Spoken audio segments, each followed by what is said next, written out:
আজকে আমরা অলির গাছের আম পারবো।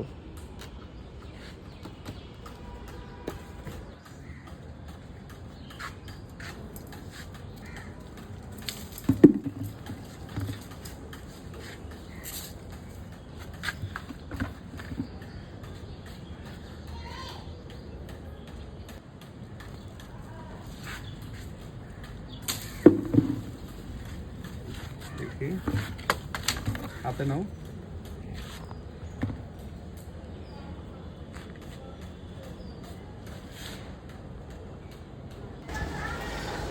আমটা কেটে দেখাচ্ছি আপনাদেরকে, এর ভেতরটা কেমন। এই যে দেখেন, কোটা থেকে কষ বেরোচ্ছে আর ভেতরে একদম ডিপ ইয়েলো। আমটা দেখতে সব দিক দিয়ে খুব সুন্দর, পোকা হয় না। আর এই আমটা যতটা সুন্দর দেখতে ঠিক ততটাই টক। হ্যাঁ, এটা প্রচুর টক জাতীয় একটা আম।